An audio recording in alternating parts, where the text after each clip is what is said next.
Good morning lovely viewers. তারপর বলো কেমন আছো তোমরা? নিশ্চয়ই খুব খুব ভালো আছো আর সবসময় ভালো থাকবে। সঙ্গে আমিও ভালো আছি। চাটা খেয়ে রান্নাবান্না কিন্তু হয়ে গেছিলো। আর এখানে বাসনগুলোকে একটু র্যাকে সাজাচ্ছিলাম।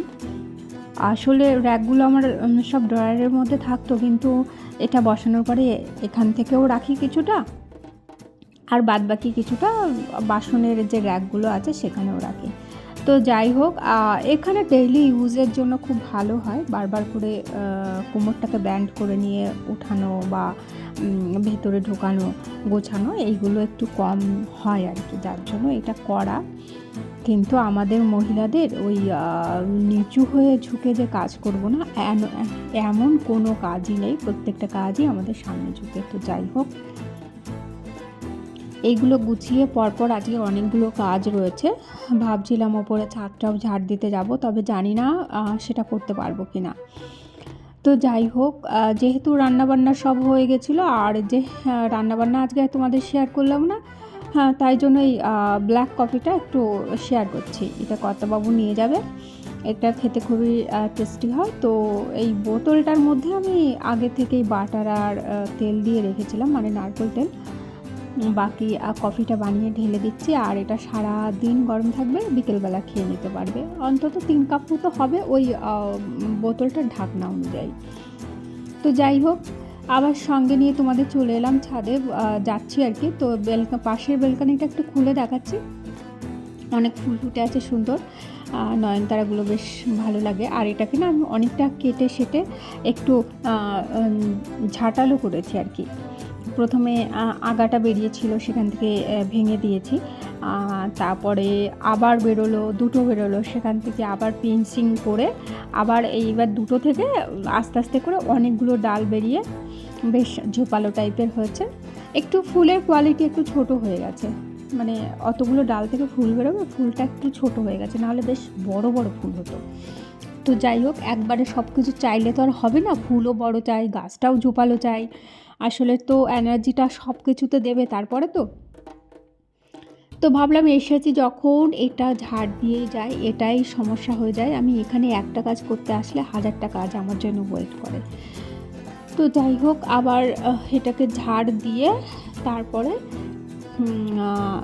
একটু আবার ভাবলাম যে, বললাম না কাজ নেই আবার কোথা থেকে ঠিক জোগাড় হয়ে যায়। ভাবছিলাম যে গাছগুলোকে অনেক দিন ধরে কীটনাশক দেওয়া হয় না, আর কয়েকটা পাতাতে দেখলাম একটু পোকা মতো লেগেছে। তো বোতলটার মধ্যে যে ঘোলাটে দেখা যাচ্ছে ইয়েলো, সেটা হচ্ছে ফাঙ্গিসাইড। তো একটু ফাঙ্গিসাইডও আমি গুলে নিয়েছিলাম। আসলে ওই বেলকানিটা খুলে দেখলাম ওখানে নয়নতারার অনেকগুলো পাতাতে একটু পচা মতো ধরেছে আর কি। তো ওই জন্য ফাঙ্গিসাইডটা গুলে নিয়েছি। আর এই বোতলটার মধ্যে আগে থেকে একটু লিকুইড যে সার হয়, কীটনাশক, সেটা গোলানো ছিল। তো একসঙ্গে মিক্স করে দুটো দিয়ে দিলাম। তারপরে স্নানের পর ভাবলাম একটু নেল পালিশটা পরি, তাই জন্য দেখালাম তোমাদের একটা নেল পালিশের কালার, ওইটা হচ্ছে পরবো আমি। তো সেটা পরাও হয়ে গেছিলো। আর এখানে আদিকে আনার জন্য চুড়িদারটা পরে নিয়েছিলাম, ওকে স্কুল থেকে আনার পরে পরা রয়েছে।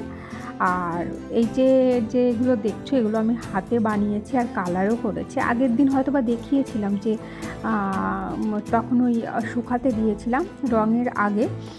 তো রং করার পরে এই যে ফাইনালি এরকম একটা লুক হয়েছে। এটা কানের, আর ওইটাও কানের, আর ওইটা হলো গলার।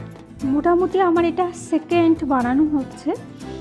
আসলে চারিপাশে এগুলো সবাই এত ভালো বানাচ্ছে, আমার হলো এটা দিয়ে সেকেন্ড বানালাম আর কি। আমি আসলে চেষ্টা করে দেখলাম যে আমি পারি কি না, তা দেখছি মোটামুটি হচ্ছে। মানে আমার দুবার করেই বেশ ভালোই লাগছে।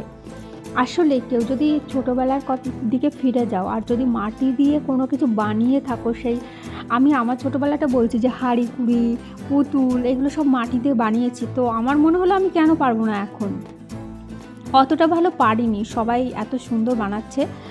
আর আমি কোনো কিছু শিখিনি, ওই দুটো একটা ফোনের মধ্যে পেজে আসতো, সেইগুলোকে একটু দেখে আমি চেষ্টা করে দেখলাম, তা দেখলাম মোটামুটি হয়েছে।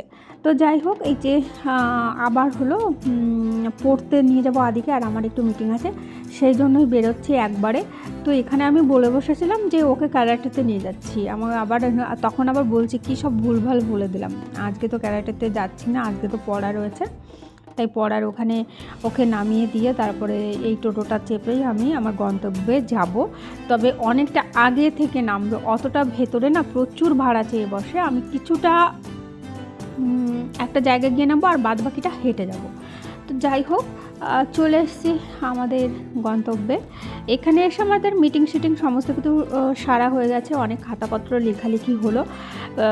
তারপর লাস্টের দিকে এই চা খেতে খেতে অলরেডি মানে কি বলবো, এরকম মিটিং লেগেই আছে মাসে অনেক কটা করে, আর এরকম চা, তার সঙ্গে বিস্কিট, এই চপ, এইগুলো সব লেগে রয়েছে। তো যাই হোক, এখানে ভীষণ হাসি ঠাট্টা মজা হচ্ছে। আর আজকের ব্লগটি কিন্তু এখানেই শেষ।